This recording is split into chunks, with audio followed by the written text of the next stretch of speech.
ദൈവത്തിന് നന്ദി പറയാം. ഒരു നിമിഷം നമ്മുടെ കരങ്ങള് സ്വർഗീയ പിതാവിന്റെ കൃപാസനത്തിലേക്ക് ഉയർത്തുക. സ്തോത്രം. Hallelujah, hallelujah, hallelujah, hallelujah, hallelujah, hallelujah, hallelujah. ശാപം അകന്നുപോകട്ടെ, കെട്ടുകൾ അഴിയട്ടെ, രോഗങ്ങൾ നീങ്ങിപ്പോകട്ടെ. Hallelujah, hallelujah. ബാധകൾ ഒഴിയട്ടെ, തടസ്സങ്ങൾ നീക്കട്ടെ. ഹല്ലേലൂയ. ആത്മാവിനാൽ നിറയട്ടെ, ദൈവജനം ആത്മാവിനാൽ നിറയട്ടെ, ദൈവജനം ആത്മാവിനാൽ നിറയട്ടെ. Hallelujah, hallelujah, hallelujah, hallelujah, hallelujah, hallelujah, hallelujah, hallelujah, hallelujah, hallelujah, hallelujah, hallelujah.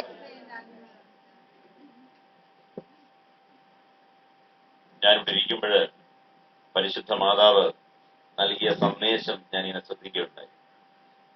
ഇന്ന് ജീവിക്കുന്ന മനുഷ്യർക്ക് നൽകിയിരിക്കുന്ന സന്ദേശമാണ്. നമുക്കറിയാം, നമ്മളുടെ ആത്മവിശ്വാസം നഷ്ടപ്പെട്ടു പോയ, ദൈവത്തിലുള്ള ദൃഢമായ വിശ്വാസം നഷ്ടപ്പെട്ടു പോയ, ദൈവത്തെ ഹൃദയത്തിൽ സൂക്ഷിക്കാതെ നടക്കുന്ന മനുഷ്യരുടെ ഒരു ലോകമായിട്ട് നമ്മുടെ ലോകം മാറിയിരിക്കും. ദൈവത്തിനോടൊപ്പം സഞ്ചരിക്കാത്ത, ദൈവത്തെ ഹൃദയത്തിൽ സൂക്ഷിക്കാത്ത മനുഷ്യരുടെ ലോകം. അപ്പോൾ പുറമേ ഉള്ളതിന്റെ പിന്നാലെയാണ് മനുഷ്യരോടുന്നത്. ഉള്ളിലിരിക്കുന്നവനെ കണ്ടെത്താതെ പുറമേ നടക്കുന്ന കാര്യങ്ങളുടെ പിന്നാലെ പോവുകയാണ്. അപ്പോഴാണ് പച്ച കുത്തുക, കയ്യെ കെട്ടുക, അരയെ കെട്ടുക, പിന്നെ കെട്ടാവുന്നിടത്തെല്ലാം കെട്ടുക. കറുപ്പ് ചരട് കൊണ്ട് കെട്ടുന്നു, വെളുത്ത ചരട് കൊണ്ട് കെട്ടുന്നു, ഇനി പിന്നെന്താണ്, കുങ്കുമച്ചരട് കൊണ്ട് കെട്ടുന്നു. ചിലരുടെയൊക്കെ കയ്യെ നോക്കിക്കഴിഞ്ഞാൽ അവിടെ നിന്ന് ഇവിടം വരെ കെട്ടാണ്. ഇത് കെട്ടിക്കഴിഞ്ഞാൽ ഉടൻ തന്നെ അങ്ങ് ഐശ്വര്യം പ്രാപിക്കുമെന്നും ഭാഗ്യം കിട്ടുമെന്നും പിന്നെ പറ്റുമെങ്കിൽ നേരെ ഉടലോടെ സ്വർഗത്തിൽ പോകാമെന്നും ഒക്കെയാണ് ആൾക്കാർ ചിന്തിച്ചു വെച്ചിരിക്കുന്നത്. Hallelujah, hallelujah, hallelujah, hallelujah, hallelujah, hallelujah. എല്ലാ കെട്ടുകളും പൊട്ടിച്ചു മനുഷ്യനെ സ്വതന്ത്രനാക്കാൻ വേണ്ടിയാണ് യേശു ക്രിസ്തു വന്നത്. ഒരു കെട്ടും നമ്മുടെ ജീവിതത്തിൽ ഇനി അവശേഷിക്കുന്നില്ല. എല്ലാ കെട്ടുകളും 2000-ലധികം വർഷങ്ങൾക്ക് മുമ്പ് കാൽവറി ക്രൂശിൽ യേശു ക്രിസ്തുവിന്റെ മരണം വഴിയായി പൊട്ടിക്കപ്പെട്ടിരിക്കുന്നു. ഞാൻ രാവിലെ ഒരു ഇൻസ്പെക്ഷന്റെ ഭാഗമായിട്ടൊരു സ്കൂളിൽ ചെന്നപ്പോൾ, ഒരു ഹൈന്ദവ സ്കൂളാണ്. അവിടുത്തെ സാറിന്റെ വളരെ ക്ലോസ് ഫ്രണ്ടാണ്. സാർ എന്നോട് പറഞ്ഞു, സാറേ, ഞാനിങ്ങനെ ഭക്തി കേന്ദ്രങ്ങളൊക്കെ സഞ്ചരിക്കാറുണ്ട്. ഞാൻ അടുത്ത ദിവസം ഞാൻ അടുത്തുള്ള ഒരു വലിയ ദേവാലയത്തിൽ ചെന്നു. ഞാൻ ദേവാലയത്തിന്റെ പേര് പറയുന്നില്ല. ഇനി അവിടെ പോയി സേവ കൂടുന്നവരാണെങ്കിൽ അവർ വേദനിക്കണ്ട എന്ന് വിചാരിച്ചാണ് ഞാൻ പറഞ്ഞത്. ഒരു വലിയ ദേവാലയത്തിൽ ചെന്നു. വർഷങ്ങളായി, ഒരു ക്രിസ്തീയ ദേവാലയമാണ്, വർഷങ്ങളായി നിൽക്കുന്ന പാരമ്പര്യമുള്ള ഒരു ക്രിസ്തീയ ദേവാലയത്തിൽ ചെന്നു. സാർ പറയാണ്, നല്ല സ്ഥലം, നല്ല മനോഹരമായിട്ട് പ്രാർത്ഥിക്കാനൊക്കെ പറ്റുന്നുണ്ട്. എന്നിട്ട് പുള്ളി എന്നോട് ചോദിക്കുകയാണ്, സാറേ, അതിന്റെ ചുറ്റുവട്ടത്തിൽ ആൾക്കാർ ഇങ്ങനെ കട്ടയും പൊക്കി തലയെ വെച്ചുകൊണ്ട് ഇങ്ങനെ നടക്കുന്നു. എന്നിട്ട് പുള്ളി എന്നോട് ചോദിക്കുകയാണ്, ഈ കട്ട പൊക്കി തലയെ വെച്ചുകൊണ്ട് നടന്നാൽ എന്റെ പാപമെല്ലാം മാറുമോ? Price the lord. Hallelujah, hallelujah, hallelujah, hallelujah. ക്രൈസ്തവ ദേവാലയമാണ്, വർഷങ്ങളുടെ പാരമ്പര്യമുള്ള ദേവാലയമാണ്, സുറിയാനി ക്രിസ്ത്യാനികൾ പോയി ആരാധിക്കുന്ന ദേവാലയമാണ്. ആ ദേവാലയത്തിൽ നടക്കുന്ന ഒരു ചടങ്ങാണ് പറയുന്നത്. എന്താണ്? കട്ട തലയിൽ പൊക്കി ദേവാലയത്തിന് ചുറ്റും വലം വയ്ക്കുക. ഞാൻ അവരോട് പറഞ്ഞു, പുള്ളിയോട് പറഞ്ഞു, ഹൈന്ദവ ക്ഷേത്രത്തിന് ചുറ്റും ഉരുളിച്ച നടത്തുന്നത് പോലെ ഉള്ളൂ ഇങ്ങനെ കട്ടയും പൊക്കിക്കൊണ്ട് നടക്കുന്നത്. ഞാൻ പറഞ്ഞതിൽ തെറ്റുണ്ടോ ബ്രദറെ? ഉണ്ടെങ്കിൽ എന്നെ തിരുത്തണം. Praise the lord. Hallelujah, hallelujah, hallelujah, hallelujah, hallelujah. യേശു ക്രിസ്തു വന്നത് നമ്മളെ ആരെയും കട്ട പൊക്കിക്കാൻ വേണ്ടിയല്ല. ഇനി എന്റെ മക്കള് കട്ട പൊക്കരുത്, ഇനി ഇനി എന്റെ മക്കള് ഏതെങ്കിലും ഒരു പുണ്യ സ്ഥലത്ത് പോയി കുളിച്ചതുകൊണ്ട് പാപം പോകുമെന്ന് വിചാരിക്കുന്നുണ്ടെങ്കിൽ മണ്ടത്തരമാണ് മോനെ. ഇനി എന്റെ മക്കളെ ഏതെങ്കിലും മല ചവിട്ടി മേളിൽ കയറിയത് കൊണ്ട് നിന്റെ പാപമെല്ലാം പോക്കപ്പെട്ടിരിക്കുന്നു എന്ന് നീ വിചാരിക്കുന്നുണ്ടെങ്കിൽ ശുദ്ധ പോഷ്കാണ് മോനെ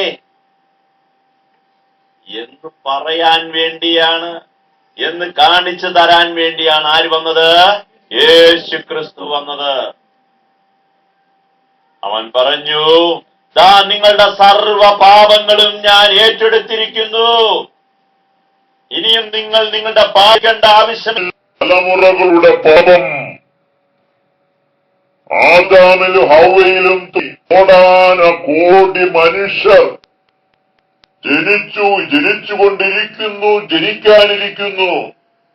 അങ്ങനെയുള്ള സർവ മനുഷ്യരുടെയും പാപം ഇതാ എന്റെ മരണം വഴിയായി, എന്റെ രക്തം വഴിയായി ഞാൻ വീണ്ടെടുത്തിരിക്കുന്നു. ദാ എന്റെ മക്കളെ, നിങ്ങളെ ഞാൻ പാപത്തിൽ നിന്ന് രക്ഷയിലേക്ക് ഉയർപ്പിച്ചിരിക്കുന്നു. Hallelujah, hallelujah, hallelujah, hallelujah, hallelujah, hallelujah. ഇതാണ് ക്രിസ്തു നൽകുന്ന സുവിശേഷം. ക്രിസ്തു പറയുന്നത് ഇതേ ഉള്ളൂ, നിന്റെ പാപമെല്ലാം എന്റെ പൊന്നുകുട്ട, എന്റെ ചക്കര മോളെ, നിന്റെ പാപമെല്ലാം ഞാൻ ഏറ്റെടുത്തു. നിനക്ക് വേണ്ടിയാണ് ഞാൻ മരിച്ചത്, കുഞ്ഞിന് വേണ്ടി, എനിക്ക് വേണ്ടി, നമ്മൾ ഓരോരുത്തർക്കും വേണ്ടിയാണ് യേശു ക്രിസ്തു മരിച്ചത്. ഇതാണ് നമ്മൾ വിശ്വസിക്കേണ്ടത്. ഇത് വിശ്വസിക്കുന്നവരിൽ ഇനി എന്തില്ല? പാപമില്ല. അവർ വിശുദ്ധീകരിക്കപ്പെട്ടുകൊണ്ടേയിരിക്കും.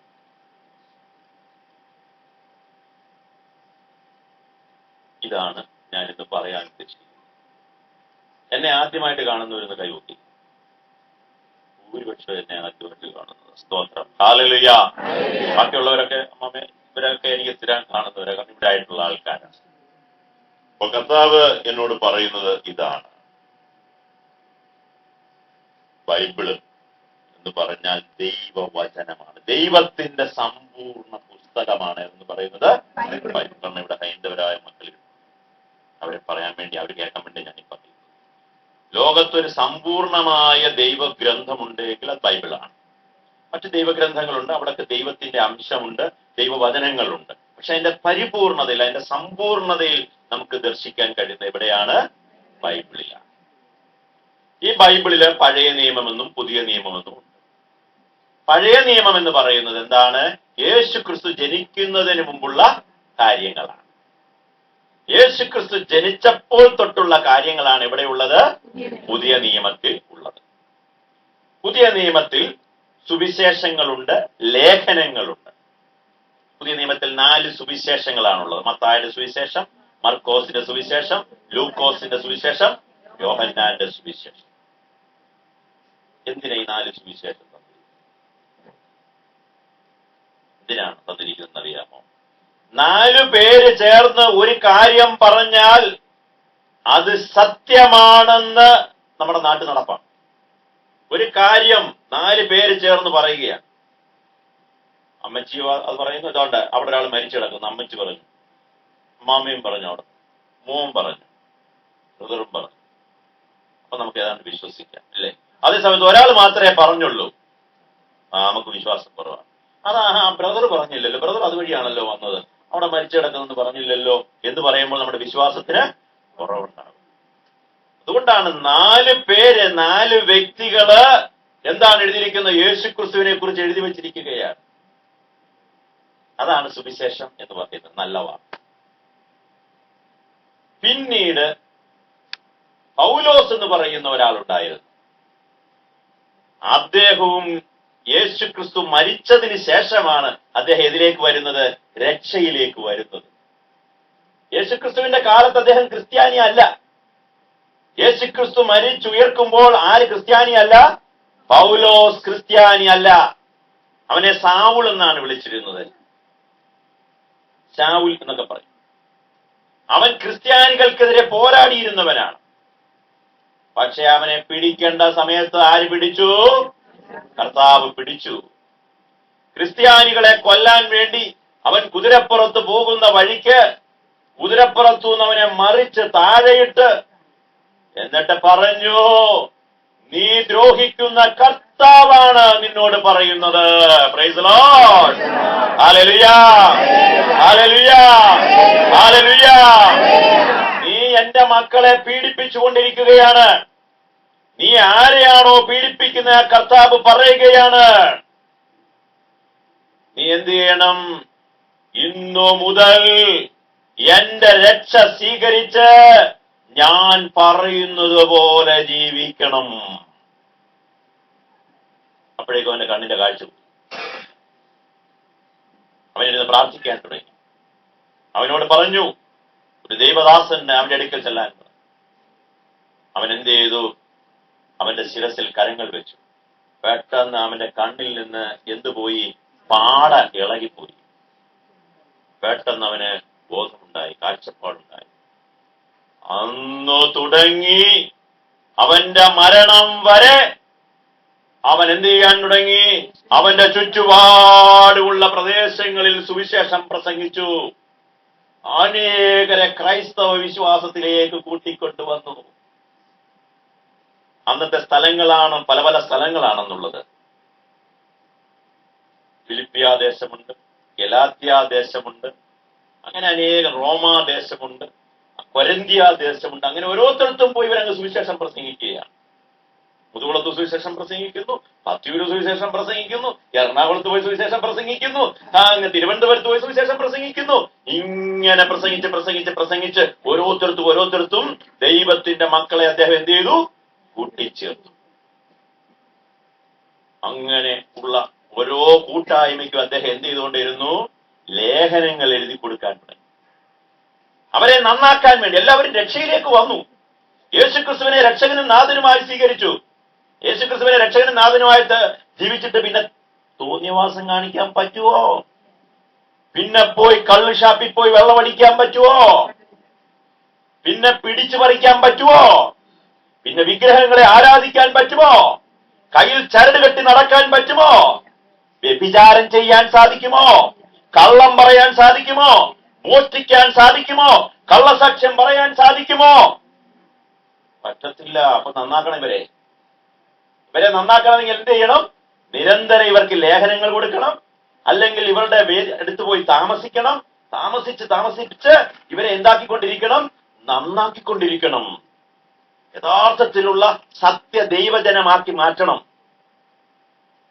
അതുകൊണ്ട് ഇന്ന് വന്ന് ഈ സുവിശേഷം കേട്ടിട്ട് പോയാൽ മാത്രം കൊണ്ട് കാര്യമില്ല മക്കളെ.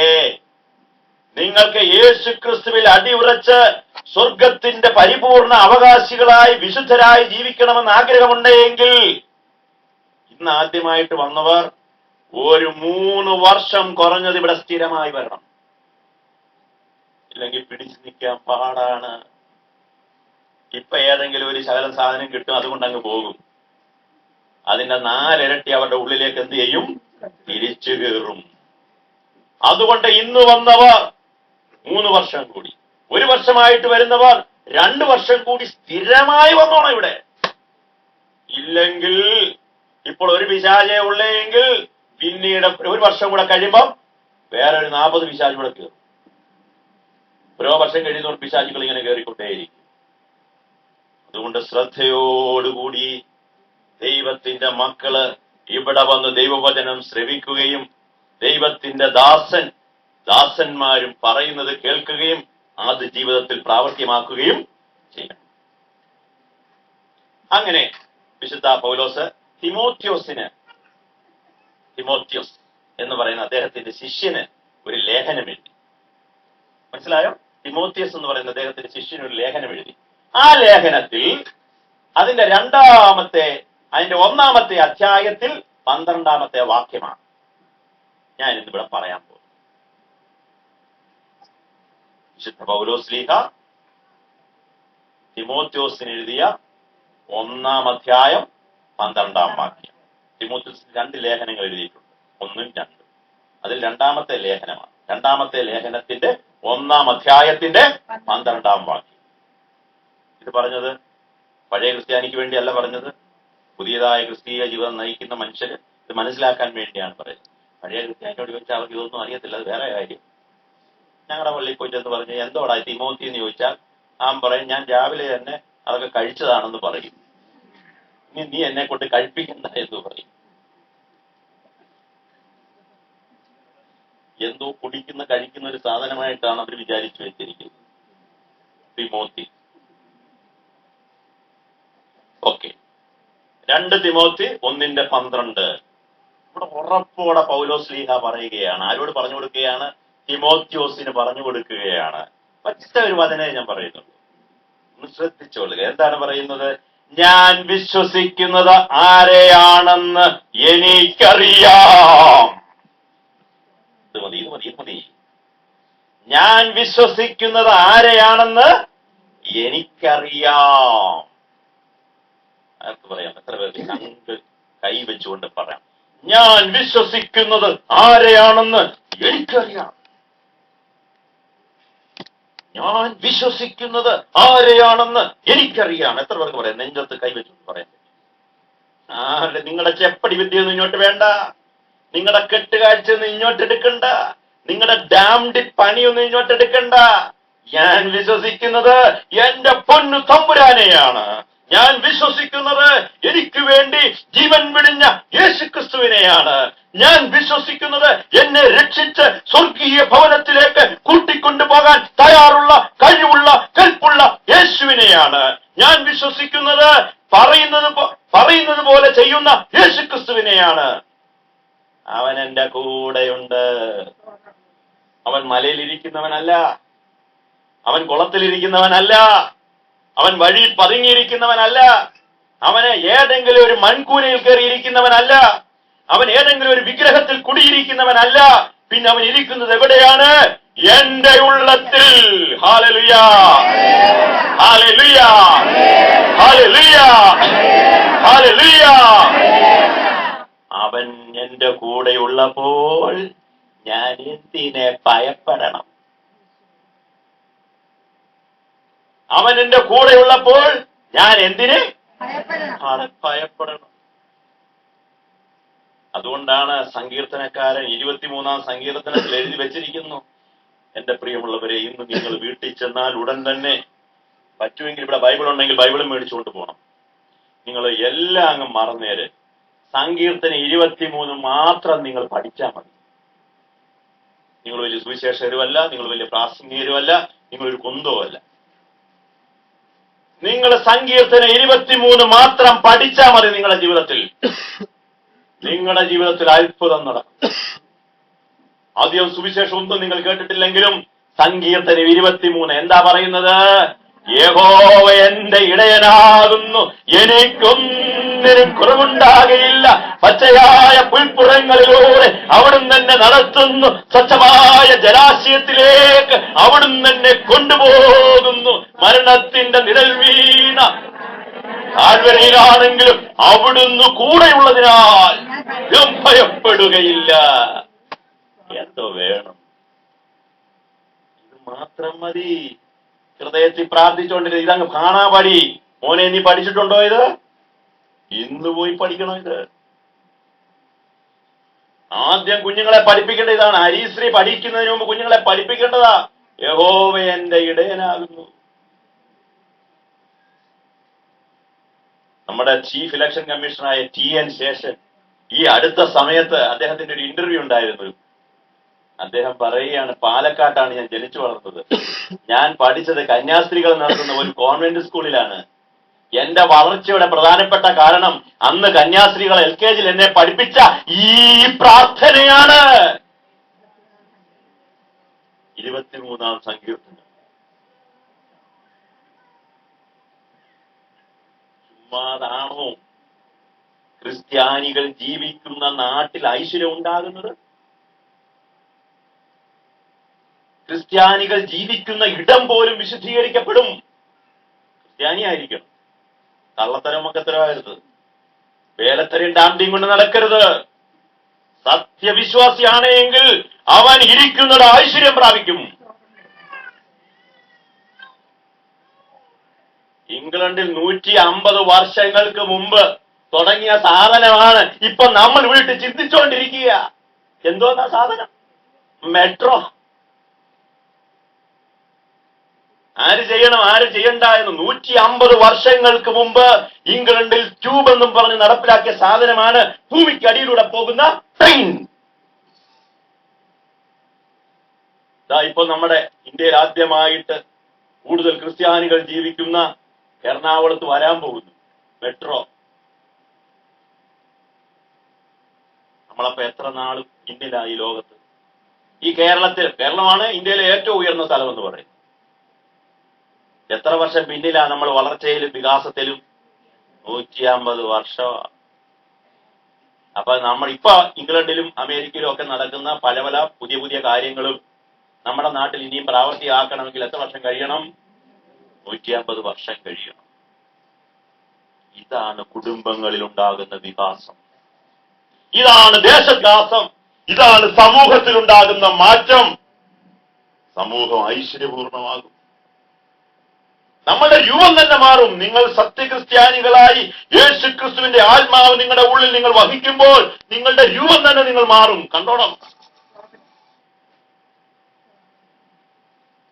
മുഖത്തിന്റെ ഐശ്വര്യം തന്നെ മാറും. ഈ ഒട്ടിച്ചൊളിഞ്ഞ് കിടക്കുന്ന ശരീരമൊക്കെ നല്ല ബലിഷ്ഠമായ ശരീരമായിട്ട് മാറും.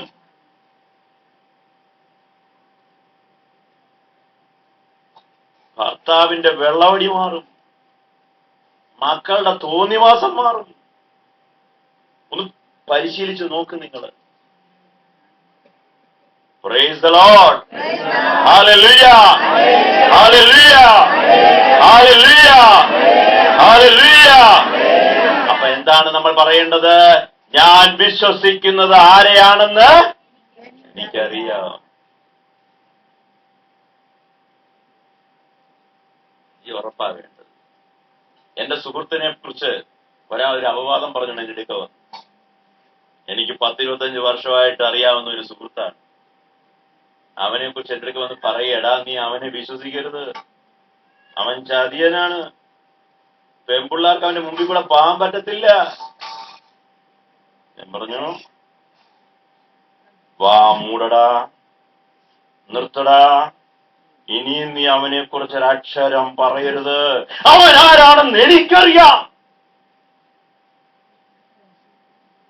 Praise the Lord. Praise the Lord. ഇതുപോലെ ഉറപ്പായിരിക്കണം. മനസ്സിലായോ മോളെ? എന്താ വിശ്വസിക്കേണ്ടത്? ഞാൻ വിശ്വസിക്കുന്നത് ആരെയാണെന്ന് എനിക്കറിയാം. എന്തൊക്കെയാണ് ക്രിസ്ത്യാനികളായി നമ്മൾ വിശ്വസിക്കേണ്ടത്? 4 കാര്യങ്ങളാണ് വിശ്വസിക്കേണ്ടത്. 15 മിനിറ്റേ ഉള്ളൂ. അതിനുള്ളിൽ എനിക്ക് പറഞ്ഞു തരണം. നമ്മൾ 4 കാര്യങ്ങളാണ് വിശ്വസിക്കേണ്ടത് യേശുക്രിസ്തുവിനെ സംബന്ധിച്ച്. 1, യേശുക്രിസ്തു ദൈവമാണ്. Hallelujah, hallelujah, hallelujah. ഭൂമിയുടെ രക്ഷയ്ക്കായി, മാനവരക്ഷയ്ക്കായി, ഈ ലോകത്തിന്റെ രക്ഷയ്ക്കായി വേറെ ഒരാളെയും ഈ ലോകത്തിലേക്ക് അയച്ചിട്ടില്ല. ഒരാളെ മാത്രമേ അയച്ചിട്ടുള്ളൂ. അവന്റെ പേരത്രേ യേശുക്രിസ്തു. Hallelujah, hallelujah, hallelujah, hallelujah. അതാണ് നമ്മൾ യേശുക്രിസ്തുവിനെ കുറിച്ച് ഒന്നാമതായിട്ട് വിശ്വസിക്കുന്നത്.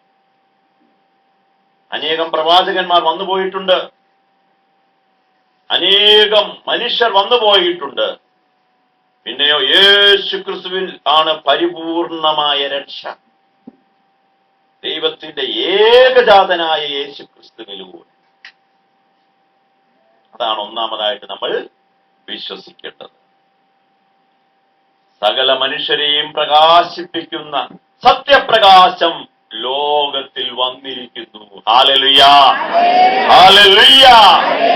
യേശുക്രിസ്തു തന്നെ പറയുന്നു, എന്നെ കണ്ടവൻ പിതാവിനെ കണ്ടിരിക്കുന്നു. ഹല്ലേലൂയ.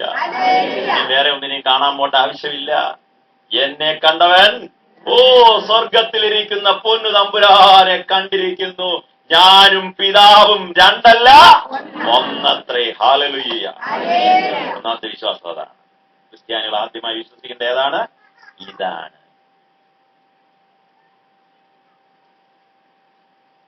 രണ്ടാമത്തെ വിശ്വാസം എന്താണ്?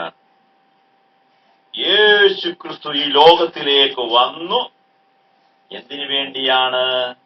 പാപികളായ നമ്മളെ രക്ഷിക്കാൻ വേണ്ടിയാണ്. അതാണ് രണ്ടാമത്തെ വിശ്വാസം. തേടി വന്നു, പക്ഷെ നമ്മളെ രക്ഷിച്ചു കഴിഞ്ഞിരിക്കും. യേശു ക്രിസ്തു രക്ഷിക്കും എന്നല്ല പറയുന്നത്. രക്ഷിക്കുന്നതിന് മുമ്പ് നമുക്ക് പറയാൻ രക്ഷിച്ചെന്ന്. പക്ഷെ രക്ഷിക്കപ്പെട്ട ദൈവജനം പറയേണ്ടത് എന്താണ് പറയേണ്ടത്? എന്റെ യേശു തമ്പുരാന്റെ തിരുരക്തത്താൽ ഞാൻ രക്ഷിക്കപ്പെട്ടിരിക്കുന്നു. By the blood of Jesus I am saved. യേശു ക്രിസ്തുവിന്റെ തിരുരക്തത്താൽ ഞാൻ എന്ത് ചെയ്തിരിക്കുന്നു? രക്ഷിക്കപ്പെട്ടിരിക്കുന്നു. ഇനി എനിക്ക് യാതൊരു സംശയവുമില്ല. ഇനി ഞാൻ എന്റെ രക്ഷയ്ക്ക് വേണ്ടി വേറെ ഒരു പുണിയും ചെയ്യേണ്ട ആവശ്യമില്ല. ഞാൻ ഉരുളി കമത്തേണ്ട ആവശ്യമില്ല. ഞാൻ കട്ട പൊക്കേണ്ട ആവശ്യമില്ല. ഞാൻ മലകൾ കയറേണ്ട ആവശ്യമില്ല. എല്ലാം തീർന്നിരിക്കുന്നു. ഇതാണ് രണ്ടാമത്തെ വിശ്വാസം. കാൽവരി ക്രൂശിൽ മൂന്നാണികളിൽ അവൻ തൂക്കപ്പെട്ടത് ആർക്കു വേണ്ടിയാണ്? എനിക്ക് വേണ്ടി. എന്റെ പാപത്തിന് പരിഹാരമായിട്ടാണ് അവൻ ക്രൂശിൽ തൂക്കപ്പെട്ടിരിക്കുന്നത്. അതുകൊണ്ട് ഇനിയും ഞാൻ എന്റെ പാപത്തെ ഓർത്ത് വിലപിക്കണ്ട. കാരണം എന്റെ പാപമെല്ലാം അവൻ ഏറ്റെടുത്തിരിക്കുന്നു. Hallelujah, hallelujah, hallelujah, hallelujah. പണ്ട് ബലികൾ അർപ്പിക്കുമായിരുന്നു മനുഷ്യർ. യേശുക്രിസ്തു വരുന്നതിന് മുമ്പ് ബലികൾ അർപ്പിക്കുമായിരുന്നു യഹൂദന്മാർ പോലും. അവരെന്താ ബലികൾ അർപ്പിച്ചിരുന്നത്? ഒരു കുഞ്ഞാടിനെ ഇങ്ങനെ പരിപാവനമായിട്ട് വളർത്തിയിട്ട് എന്ത് ചെയ്യും? അവർ ചെയ്തിട്ടുള്ള എല്ലാ പാപങ്ങളും ഇതിന്റെ മുകളിലേക്ക് ആരോപിക്കും. വ്യഭിചാരം ചെയ്തത്, മോഷ്ടിച്ചത്, കൊല ചെയ്തത് മുഴുവൻ ഈ കുഞ്ഞാടിന്റെ മുകളിലേക്ക് ഇങ്ങനെ ആരോപിച്ചിട്ട് എന്ത് ചെയ്യും? അതിനെ വാളുകൊണ്ട് വെട്ടി തീയിലിട്ട് അതിനെ എന്ത് ചെയ്യും? ദഹിപ്പിച്ച് കളയും, ചുട്ടുകളയും. അതുവഴിയായിട്ട് അവർ ചിന്തിച്ചിരുന്നത് എന്താണ്? ഞങ്ങളുടെ പാപം എല്ലാം തീർന്നു. നമ്മുടെ നാട്ടിലുണ്ടായിരുന്നു ഗുരുതി കഴിക്കുക എന്നുള്ള ഏർപ്പാട്. നമ്മുടെ നാട്ടിലുണ്ടായിരുന്നു. പല ഗുരുതികളും നമ്മൾ നടത്തിയിട്ടുണ്ട്. പച്ചക്കറി വിഭവങ്ങളും പച്ചക്കറി മത്തങ്ങ കൊണ്ടൊക്കെ ഗുരുതി നടത്തിയിട്ടുണ്ട്. അങ്ങനെ അനേകം ഗുരുതികൾ നമ്മൾ നടത്തിയിട്ടുണ്ട്. അപ്പൊ അതൊക്കെ നമ്മളുടെ വിശ്വാസം അതാണ്. പക്ഷേ അത് യേശുക്രിസ്തുവിന് മുമ്പ് നടന്ന കാര്യങ്ങളാണ്. പക്ഷെ യേശുക്രിസ്തു എന്ത് ചെയ്തു? ദാ ഈ കുഞ്ഞാട് കിടക്കുന്നത് പോലെ കിടക്കുകയാണ്. അവന്റെ മേൽ പിതാവായ ദൈവം ആരോപിച്ചു. ഈ സർവ മനുഷ്യരും ചെയ്തിട്ടുള്ളതും ചെയ്തുകൊണ്ടിരിക്കുന്നതും ചെയ്യാനിരിക്കുന്നതുമായ സർവ പാപങ്ങളും അവന്റെ ശരീരത്തിലേക്ക് ഇങ്ങനെ ആരോപിച്ചു കൊടുത്തു.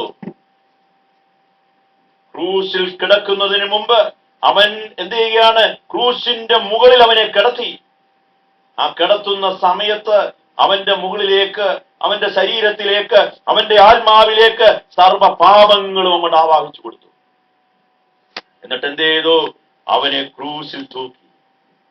മൂന്നാണികളിൽ അവൻ തൂങ്ങി മരിച്ച ആ നിമിഷം സർവ മനുഷ്യരുടെയും പാപം എന്തിരിക്കുന്നു? തീർന്നിരിക്കുന്നു.